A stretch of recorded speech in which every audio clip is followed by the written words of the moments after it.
to the continuation of the live streaming of the Citizens' Assembly on Gender Equality. We're going now to have a presentation by Dr. Anne-Marie McGowan of the Centre for Gender and Women's Studies at Trinity College Dublin. She's going to tell us about recent developments to promote gender equality in Ireland. So she'll be talking about how the law has been changing, how the policies, how the support mechanisms are coming into place. And I think you'll find that very informative, again, as the background for the discussions that we're going to be having about looking at how to advance the fight against gender inequality in Ireland in the future. When Anne-Marie finishes around 12:30, we will be taking a break from the live streaming, and then we'll welcome those who are following us on live stream back again at 2 o'clock. So without any further ado, I'd like to introduce you now to Dr. Anne-Marie McGowan. Thank you.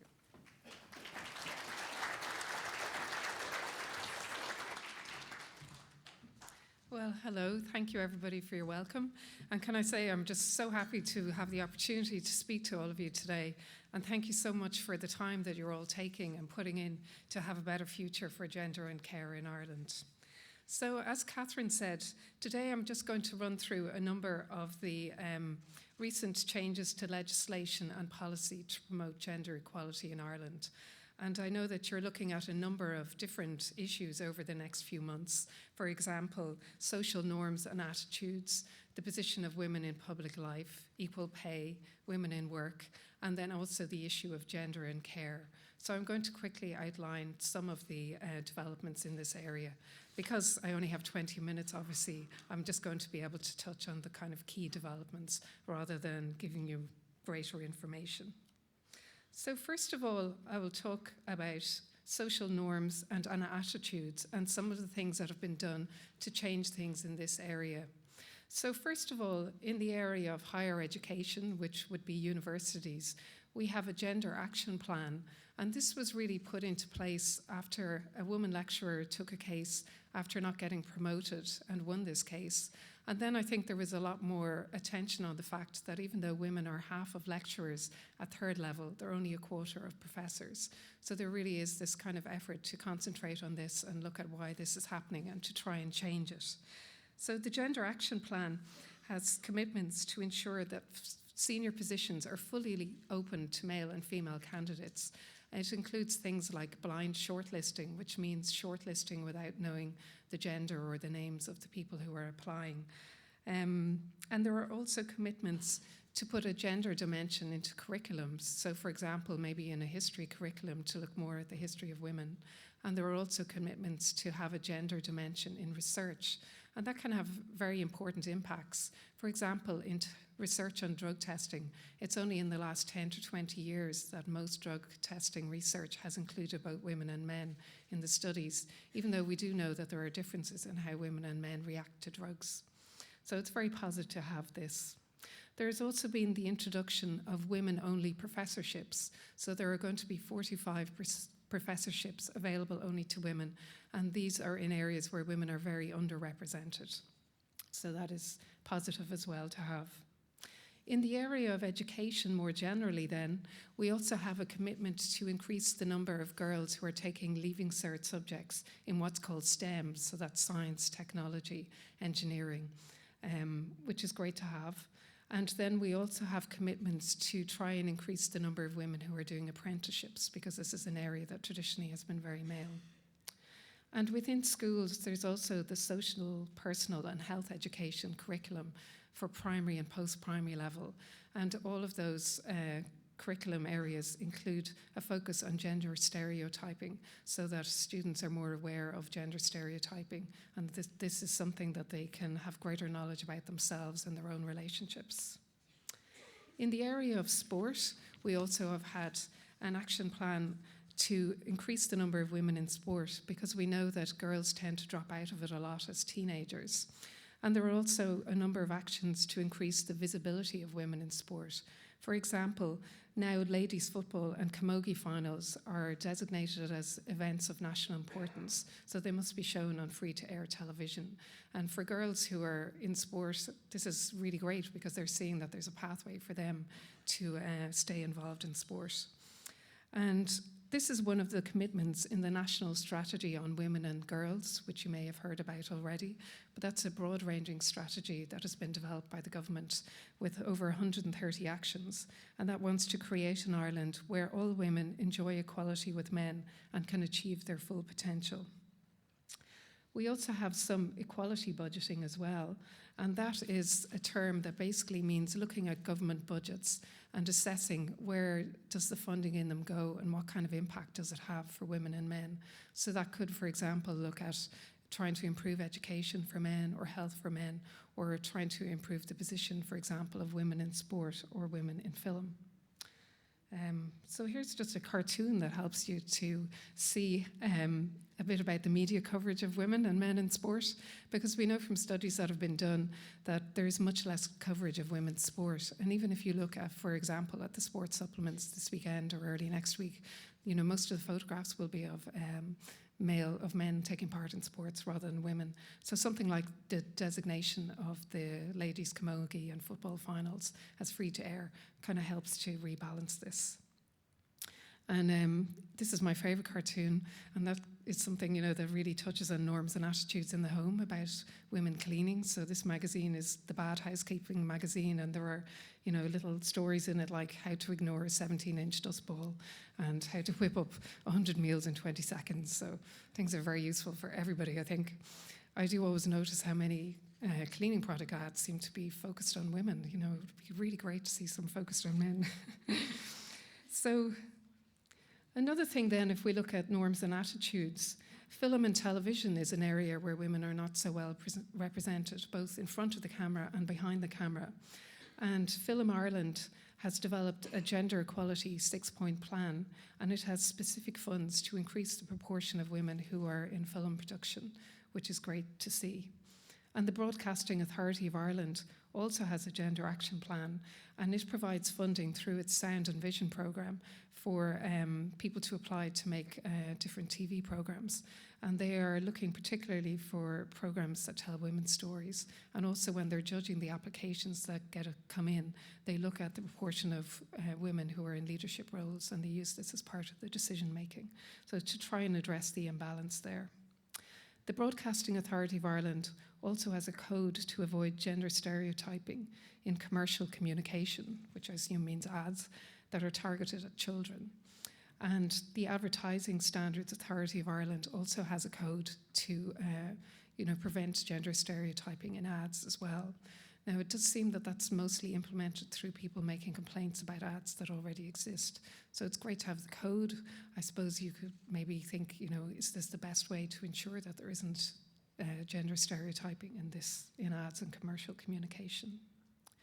Then in the area of domestic violence, we've had strategies for a number of years to combat domestic, sexual and gender-based violence, which is great. And I'm sure many of you will have seen the ads and heard on the radio the efforts to have people not to be bystanders, you know, to raise awareness of what happens in these situations and to try and change these norms and attitudes. And Ireland also ratified an important convention to combat domestic violence in the last few years, which will help that as well.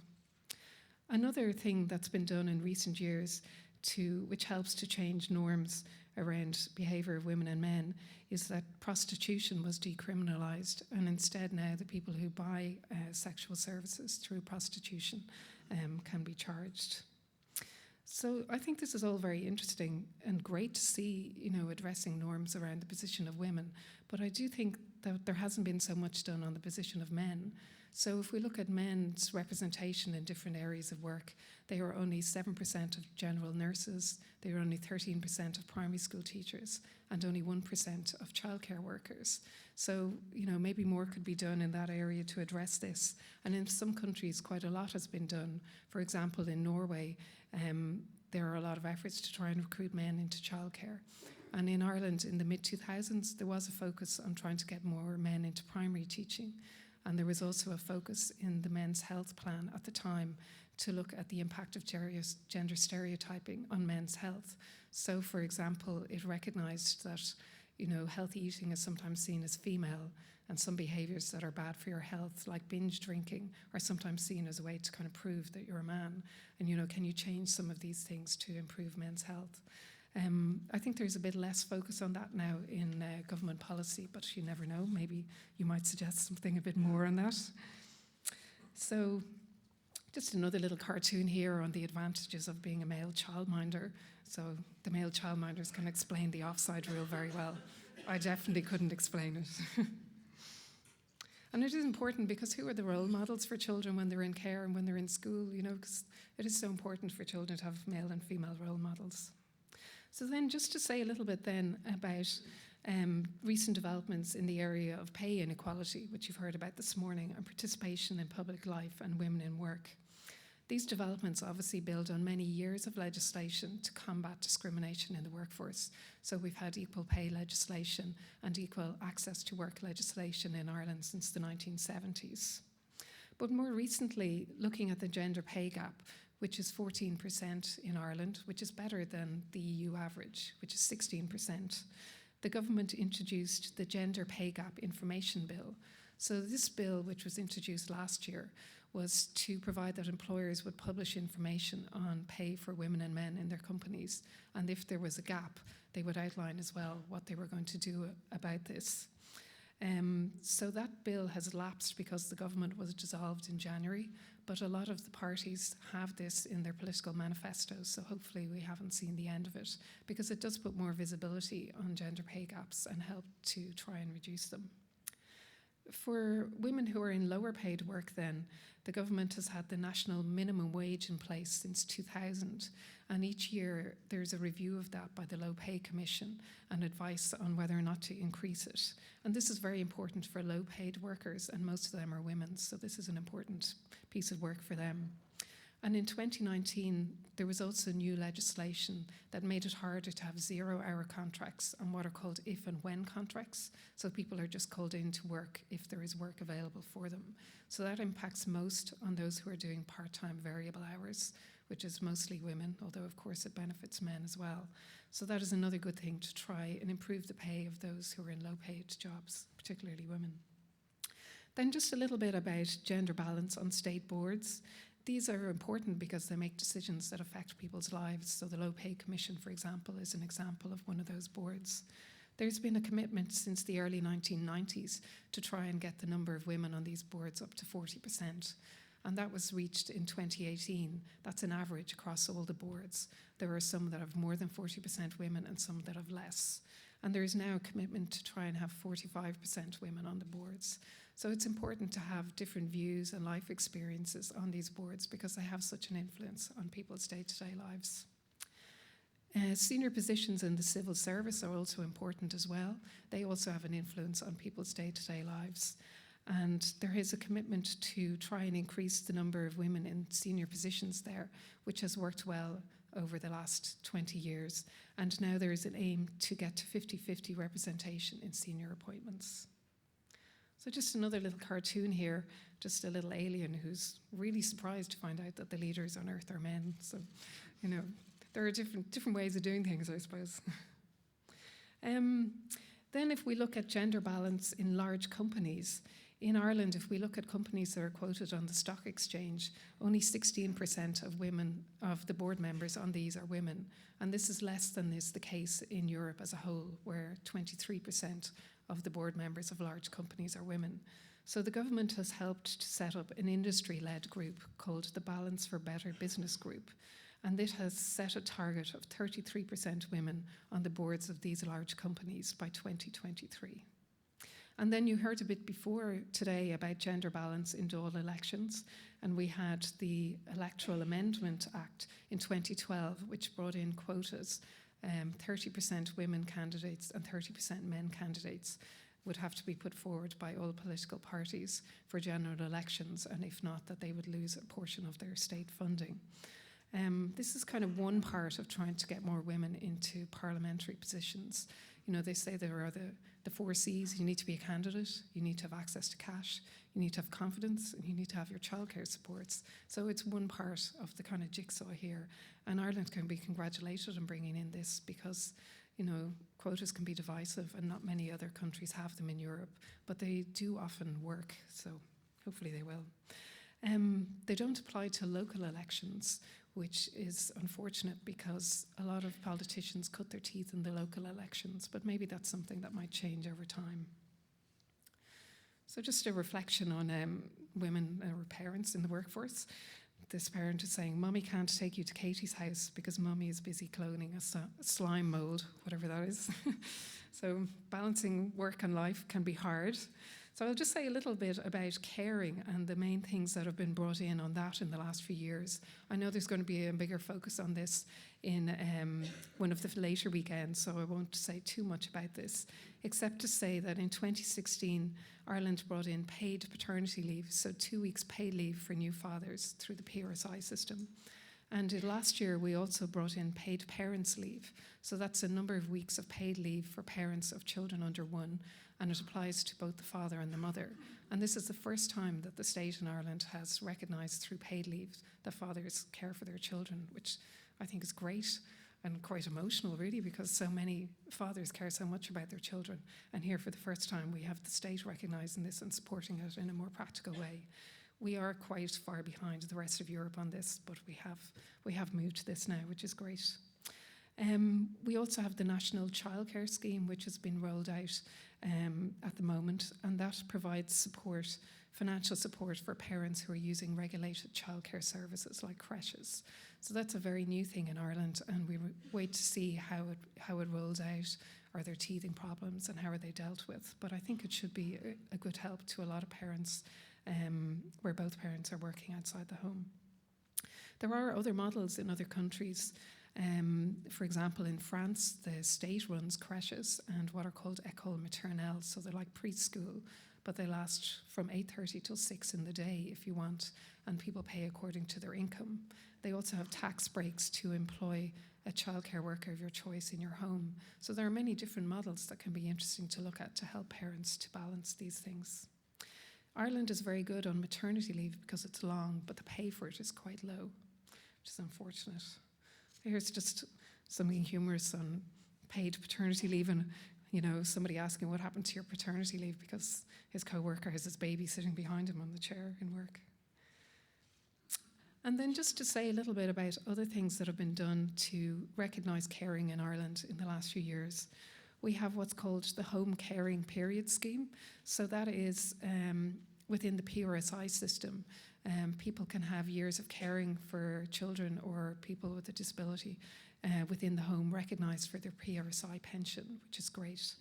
And there is now also independent access to PRSI for the spouses or partners of a self-employed who are working in the same business. So that sounds very jargony, but really that made a huge difference to women working on a farm, because previously they didn't have independent access to their own pension under the PRSI system, and now they do.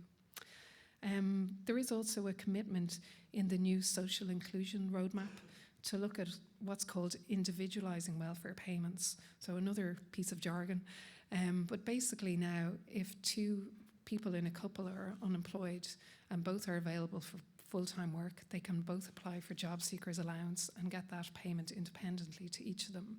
But if they're not both available for full-time work and seeking it, then one person can apply for job seekers allowance and get an allowance for the other partner. But the other partner doesn't get a payment in their own right, and it's more difficult for them to be eligible for the government supports for training and job seeking. So this commitment means looking at that system and seeing could it work in a different way.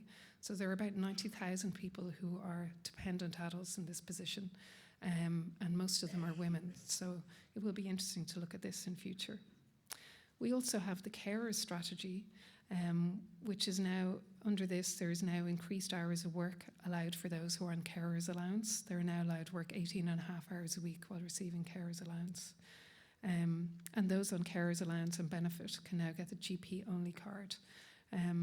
But I think even though there are quite a number of supports like the carers allowance in Ireland for care, that we really are very, very dependent in this area on unpaid care in the home, which is mostly carried out by women. Quite a lot of older men do this care as well, where their wife becomes ill. But it is, mostly reliant on women's care here, or very low paid formal care, because it's one of the sectors where pay is particularly low. So just have a little think then about what we don't have in Ireland that would be interesting to think of to balance care and work. some countries in Europe have a right for parents of young children to work part-time, which would be something interesting here to consider. And then some countries also have short-term leave to care for sick children. That's mostly in Scandinavia. Most parents work, so I suppose, you know, here when your children are sick, organising that becomes something that's very family-focused. You know, parents are going, whose work matters more today, or can granny come over, or are they really sick, can they go to the creche or not? But in some countries, you can just take leave, paid leave, to look after your children when they're sick, of up to 120 days per year for children under 12. So I don't think Ireland is there yet, but it's something interesting to think about, because at the moment, this is what we have sometimes. So I think Ireland has done a lot of really interesting things in the last few years to help change norms and attitudes, to promote women in public life, to help to balance caring and work a bit more. We probably could do a bit more on norms and attitudes in relation to men, but I'd be really, really interested to hear more about your discussions and the outcomes of your discussions over the next few months. Thank you very much for your time.